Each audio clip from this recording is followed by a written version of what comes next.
जय श्री कृष्णा, श्री मात्रे नमः। आज हम बात करेंगे मंत्र जाप के बारे में कि अगर आप कोई मंत्र जप रहे हैं तो किन चीज़ों का ध्यान आपको रखना पड़ेगा।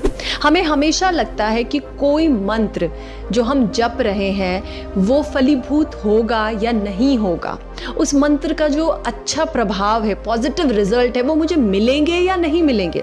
मैं मंत्र कर तो रहा हूँ पर मुझे अभी तक कोई अनुभव क्यों नहीं हो रहे, मैं सही डायरेक्शन में जा रहा हूँ या नहीं जा रहा हूँ। आज इन सब चीज़ों के बारे में हम डिटेल में बात करेंगे। तो अगर आप कोई भी मंत्र जप रहे हैं तो उनसे पहले आपको मंत्र के अंगों को समझने की जरूरत है। मतलब जब हम मंत्र जपते हैं या हम कोई मंत्र स्टार्ट करना चाहते हैं या कोई मंत्र है जो हमने कहीं से भी देख लिया और हम चाहते हैं कि हम इस मंत्र को अब जपें, और उस मंत्र को जपने से हमें जब रिजल्ट नहीं मिलते तो क्या चीजें होती हैं जिनका हमें ध्यान रखना होता है कि जब हम मंत्र जप रहे हैं तो इन चीजों को हम प्रॉपरली फॉलो कर रहे हैं या नहीं कर रहे हैं। वही मंत्रों के अंग हैं, वही मंत्र है, वही मंत्र सिद्धि है, वही मंत्र फलीभूत होगा जिसमें हम इन अंगों को प्रॉपरली फॉलो करेंगे। मतलब कुछ स्टेप्स हैं जिन्हें अगर हम फॉलो करते हैं तो हमारा जो भी मंत्र है वो प्रभावशाली हो जाता है। तो यहाँ पर पहले मंत्रों के अंगों को समझने से पहले मंत्र को समझना जरूरी है। मंत्र स्वयं इष्ट होते हैं। मतलब जो भी मंत्र आप जप रहे हैं उसमें पूरी श्रद्धा रखिए, पूरा विश्वास रखिए। आपका जो मंत्र है वही आपके इष्ट हैं। मतलब जो इष्ट का एक रूप है वो मंत्र है। मंत्र ही इष्ट का रूप है। इष्ट के रूप के फॉर्म में उस मंत्र को जपें, उस मंत्र के साथ उस भाव को रखें, अपने भाव को जरूर पकड़ें, क्योंकि भाव में ही भगवान है। और जिन भगवान को, जिन इष्ट को आप ढूंढ रहे हैं, आप पाना चाहते हैं, वो उसी मंत्र में है, उसी मंत्र के रूप में है। तो जब भी आप कोई भी मंत्र सुनते हैं, देखते हैं, या फिर आपने YouTube से सुन लिया या कहीं से भी सुन लिया, तो मंत्र करना जरूरी नहीं है। उस मंत्र में जो इष्ट है उनके भाव को पकड़ना जरूरी है, उस एनर्जी को पकड़ना जरूरी है, उनसे कनेक्ट होना जरूरी है। सिर्फ मंत्र कर लेने से चीजें हो जाएंगी ऐसा नहीं होगा।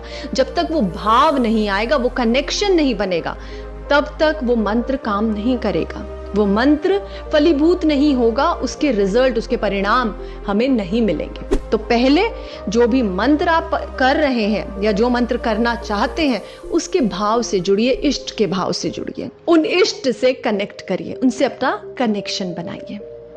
फिर हम बात करेंगे कि मंत्रों में जो अंग है, मतलब जो मंत्र आप करने जा रहे हैं उसमें किन चीजों का ध्यान रखना पड़ता है, क्या चीजें हैं जो आपको फॉलो करनी चाहिए। सबसे पहली चीज जो किसी भी मंत्र को फलीभूत करती है वो है भक्ति। उस इष्ट की तरफ आपकी अगर भक्ति नहीं है तो वो मंत्र सिद्ध होगा ही नहीं, उस मंत्र के रिजल्ट मिलेंगी ही नहीं। करने के लिए कर लिया पर आपने तो वो कनेक्शन बनाया ही नहीं, आपने तो उनके साथ उस एनर्जी से कनेक्ट हुए ही नहीं। सिर्फ आप बोलने के लिए कर रहे हैं, करने के लिए कर रहे हैं। तो सबसे पहला पार्ट, जो सबसे पहला अंग है किसी भी मंत्र से जुड़ने का, वो है भक्ति। अगर आपको उन इष्ट में श्रद्धा है, आपकी भक्ति है, आपका भाव है, तो ही आप उन इष्ट का मंत्र करिए। और भक्ति में भी कुछ चीजों का ध्यान रखिए। भक्ति में भी 9 भाग है जिसको हम नवद्या भक्ति बोलते हैं। तो वो क्या है? श्रवण, कीर्तन, स्मरण, पाद सेवन, अर्चन, वंदना, सखा भाव, आत्म भावना और निवेदन। तो जब हम ये 9 भाग और जो 9 भाव है भगवान के साथ, इनसे जुड़ते हैं और ये सारी चीजें करते हैं, तब जाकर कहीं हम मंत्र के लिए तैयार होते हैं, उस इष्ट के मंत्र को जपने के लिए तैयार होते हैं। उसके बाद मंत्र का दूसरा भाग है शुद्धि। शुद्धि मतलब शुद्ध हो जाना। और शुद्ध किस तरह से शुद्ध होना? शुद्धि के भी 5 प्रकार हैं। दिशा शुद्धि, स्थान शुद्धि, शरीर शुद्धि, मन शुद्धि और आसन शुद्धि, आपको ये सब कुछ शुद्ध करके ही मंत्र को जपना है। किस दिशा में बैठकर आप मंत्र कर रहे हैं, किस स्थान पे बैठकर आप मंत्र कर रहे हैं, आपका शरीर शुद्ध है या नहीं है, आपका मन शुद्ध है कि नहीं है, और जिस आसन पर आप बैठे हैं उस आसन की भी आपने शुद्धि करी है या नहीं करी है। ये सारी शुद्धि करने के बाद आप अपने इष्ट के मंत्र को जपेंगे। उसके बाद जो मंत्र का तीसरा भाग है वो है आसन। कोई भी मंत्र जपने के लिए आसन बहुत जरूरी होता है कि आप एक तो साफ आसन पे बैठे और ऊनी आसन पे बैठे और आसन के अंदर ही आप अपने शरीर को सीमित करके बैठे। तो आसन भी एक बहुत इंपॉर्टेंट रोल प्ले करता है हमारे मंत्र को जपने के लिए, हमारी मंत्र की ऊर्जा को एक्टिवेट करने के लिए। तो आसन का भी ध्यान रखें। इसके बाद जो चौथी चीज आती है वो है 5 प्रकार के सेवन जो आप अपने इष्ट को समर्पित करेंगे, जिसमें फल, फूल, धूप, दीप और जल सबसे इंपॉर्टेंट है। ये 5 चीजें आपको अपने इष्ट को अर्पित करके ही अपना मंत्र जाप स्टार्ट करना है। उसके बाद जो 5वीं चीज है वो है आचार, कि हमारा इस समाज के प्रति, हमारा लोगों के प्रति कैसा बिहेवियर है, कैसे हम लोगों के साथ बात करते हैं, कैसे जीते हैं, जो जीवन को जीने के जो कुछ नियम है, कुछ कानून है, उनको फॉलो करते हैं या नहीं करते। हमारा अगर आचार अच्छा होगा ना तो हमारा मन ऑटोमेटिकली शुद्ध होगा। जो हम मन शुद्धि की बात कर रहे हैं ना वो आचार विचार से ही शुद्ध होता है। तो जब मन शुद्ध हो जाएगा तो हमारा मंत्र में मन लगेगा, और जितना मंत्र में मन लगेगा उतना ही हम इष्ट के नजदीक जाएंगे, अपने ईश्वर के नजदीक पहुंचेंगे। उसके बाद जो छठा अंग है वो है धारणा।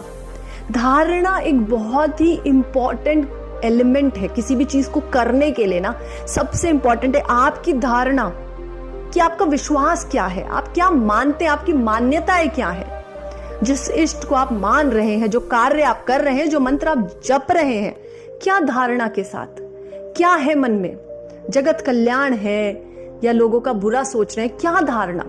तो जैसे आचार हमारे कार्यों से पता चलता है कि हमारे आचार कैसे हैं। हम किसी की मुसीबत में मदद करते हैं या नहीं करते, हम झूठ बोलते हैं या नहीं बोलते, हम सहायता करते हैं कि नहीं करते, हम करुणा रखते हैं या नहीं रखते। और विचार, हम लोगों के बारे में बुरा सोचते हैं, हमारे विचार कैसे हैं, हमारी धारणाएं क्या है, जिसको हम बिलीफ भी बोलते हैं, कि हम किस धारणा के साथ उस मंत्र को सिद्ध करना चाहते हैं, उस मंत्र को जपना चाहते हैं। तो हमारा आचार विचार, हमारा आचार और धारणा दोनों शुद्ध होनी चाहिए, तभी हमारा मंत्र फलीभूत होता है। उसके बाद 7वां पार्ट आता है कि जो हमारा शरीर है उसको हम काम डाउन करें। काम डाउन मतलब कि जब हमारा शरीर बहुत ज्यादा बेचैन होगा, हम चलते फिरते साधना नहीं कर सकते, चलते फिरते मंत्र जाप नहीं कर सकते, आपको एक जगह बैठकर इसको करना है। तो आपको प्रैक्टिस करनी है कि आपकी पूरा शरीर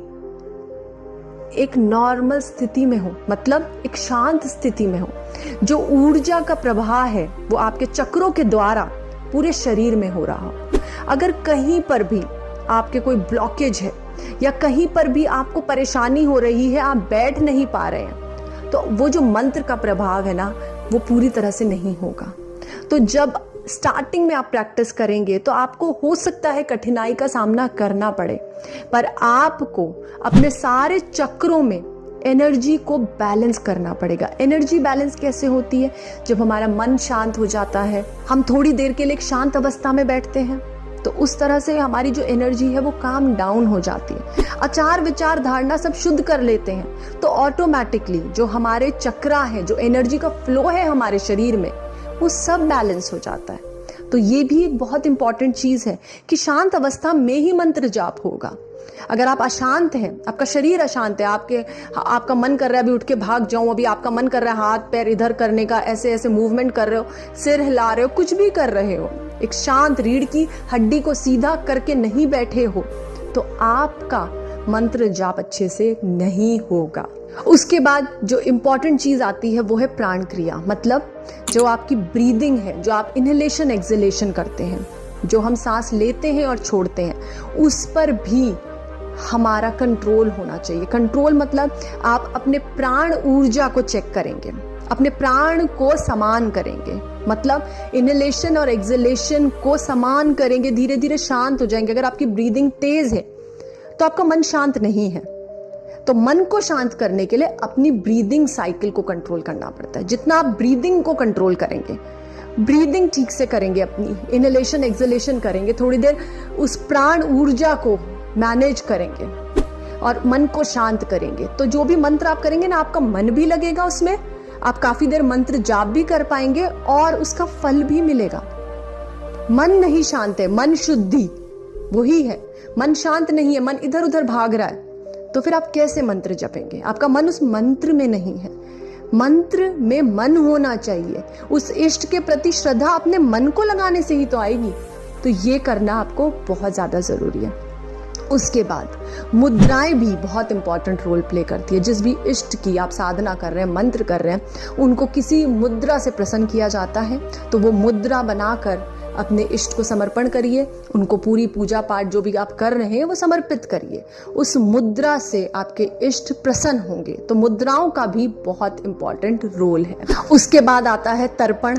तर्पण में कोई भी विशेष पदार्थ आप बनाकर अपने इष्ट को दे सकते हैं। तो कोई भी चीज जो आपके जिस भी इष्ट की आप आराधना कर रहे हैं, उनको जो भी चीज पसंद है, आपको पता है कि इन मेरे इष्ट को ये चीज बहुत पसंद है, तो वो पदार्थ बनाकर उनको तर्पण, उनको अर्पित करिए। उसके बाद आता है हवन। आप हवन कर सकते हैं। अगर आपको हवन करना आता है तो आप हवन करिए, घर में अग्नि जलाइए, छोटा सा ही हवन कर सकते हैं, तो उस हवन को जरूर करिए अपने इष्ट की प्रसन्नता के लिए। उसके बाद आती है बलि। जब आप अपने इष्ट के मंत्र को जप रहे हैं तो बलि का बहुत इंपॉर्टेंट रोल है। अब यहाँ पर बलि का मतलब ये नहीं है कि हम किसी जानवर की बलि देते हैं। बलि भी 3 भाग में डिवाइडेड है।